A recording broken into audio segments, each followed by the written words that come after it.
On the 11th of June 2024, a woman and her friend were interviewed by the Tim and D TV YouTube channel. They're these guys who go around Nashville at night and ask drunk women sexual questions. And what none of the people involved knew at the time was that this moment would forever change internet culture history.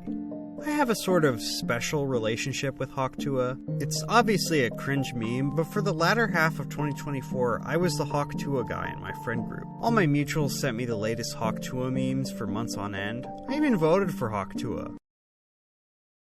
And now, as we're coming up on the 1-year anniversary, I'd like to take a little look back not just on the woman who made it, but on the meme as a whole. And along this journey, I'd like to answer a few questions. Why Hawk Tuah? What is Hawk Tuah really about? And what does this say about memes as a whole? Now, a lot of people have thought about the life cycle of a meme, how it goes from a niche thing to a popular thing to a thing so popular that it's uncool. It ends up on talk shows and your parents know about it, and then a bunch of brands start to use it, and it dies a pretty quick death. And this life cycle is usually only like a month, and recently it's gotten to be like a week. What's a Father? Chopped Chin? Eye of Ra? These are mostly flashes in the pan, and they didn't even get to be on talk shows. While this life cycle is the most common, it's not the only path a meme can take. There is a path that allows a meme to live out a much longer life, although at a greater cost.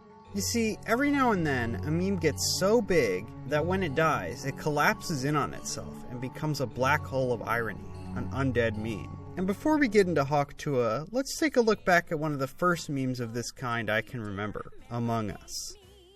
I don't like the sound of screaming, time to reject, unanimous vote, Dr. Disrespect.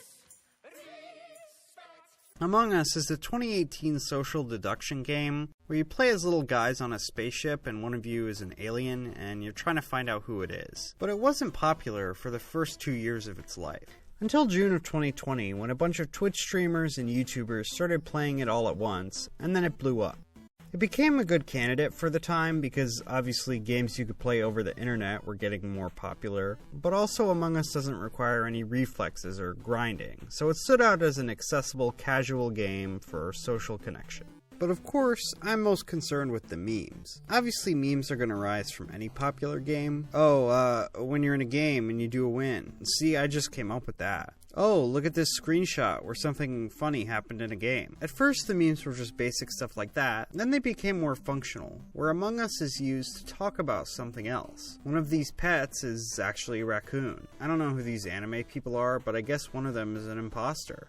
That's cool. But as September turned into October, the memes shifted. As the game's popularity rose, brain rot started to take hold. More cringe areas of the internet started making Among Us content. The word sus got put to use in more cringe contexts. Oh, a woman has been charged with stabbing her mother 79 times. She is the imposter, and her stepdad report the dead body. The murderer is being sus. And it might have looked like the meme was about to die out for good, to become not cool and fade from relevancy, but something else happened. In mid-October, this Among Drip image went irony viral for being...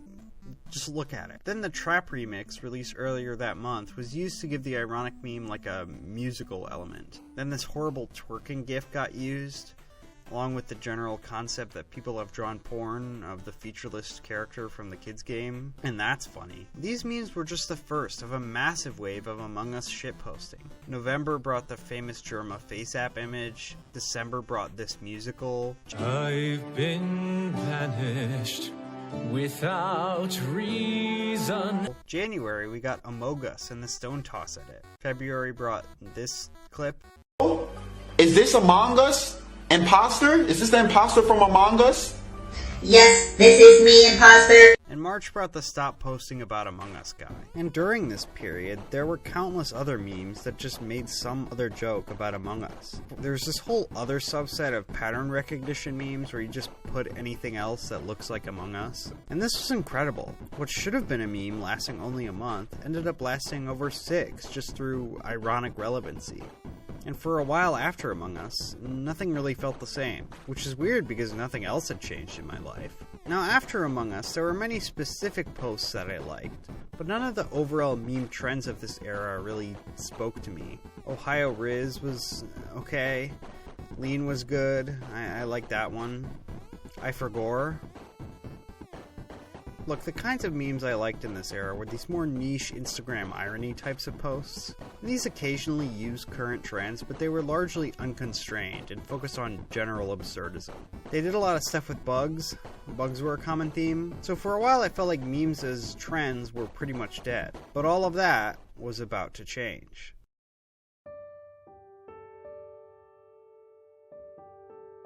There's an episode of the A Bit Fruity podcast from mid-July of last year called Hawk Tuah, From Harmless Meme to Right-Wing Symbol. It's a good podcast and a good episode, but it reads like an absolute fever dream now. Kinda hard to remember, but Hawk Tuah used to be political. In June, it was almost exclusively popular among the more conservative parts of the internet. At the time, I had basically no interest in the meme. I mean, I'd rather get mugged or even stabbed than end up in a street interview. The only way to get over one is get under another. Additionally, if you actually look at it, there's nothing special going on here. A woman made a spitting noise. Who cares? My actual first introduction to the meme was this tweet about Hawk Tuah stealing attention during Pride Month or something, and I just kinda went on with my day. You can't let them rage bait you, you just kinda have to ignore this kind of stuff. However, as the month went on, the meme grew aggressively more cringe in a way that couldn't be ignored. First when I saw this picture of that woman who was having a mental breakdown on a plane, where she's edited to be the Hawk Tuah girl, and it just kinda got worse from there.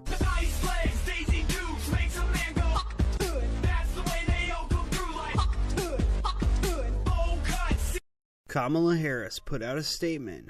Hawk Tuah. Oh my god, Sean, you're a savage. Had to. I did not receive Hawk Tuah from that woman. Then Hawk Tuah just became part of the brain rot lexicon. We got Cash Me Out Tuah, Hawk Bat Dat. Hawk Come Dat Tuah, One Hawk Tuah, full of big chungus. And it became really funny to say that you like Hawk Tuah. Things just kind of continued to deteriorate over the next few months. There were more terrible cringe posts, more song parodies, and we got these pattern recognition memes just like the old days of Among Us, where you just post anything that looks or sounded like Hawk Tuah. Yesterday, I took a watermelon and I baked it for 3 hours. I hate that. I hate that so much. I hate how it looks like a big weird pickle. I hate that later on she says that it makes her good mock tuna. That was like a hawk too. That was a hawk too. That was... Choices made in anger cannot be undone. This dog is foolish for chasing a hawk to a cliffside. There's also this very funny segment of the internet that got offended that Hawk Tuah was popular. Oh, what has this world come to? This generation is cooked. Or the people acting like Hawk Tuah's fame was a flaw in our society, or proof that women have it easier. I get that it's dumb, you can be set for life for saying Hawk Tuah, but she's not the only person to say Hawk Tuah. She got lucky. This isn't actually a realistic career path for women. Haley Welch, the famed Hawk Tuah girl herself, is also doing the press circuit and starting her own podcast during this time. Meaning there was always some kind of Hawk Tuah news. She had a boyfriend maybe, she said something dumb. That's Kim Jong-un. I don't know who he is. Who is that? He's the leader of North Korea. I like that her friend, the other girl in the clip, stayed with her and did the podcast through it all. That's nice. I like that her name is spelled the worst way I could think to spell Haley.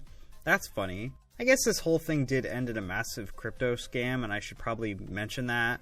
That was pretty funny. I'm just gonna stick with the sentiment of that one tweet. Don't even see the problem with her rug pull. You traded United States dollar for Hawk Tuah coin. She got US fair and square lamau.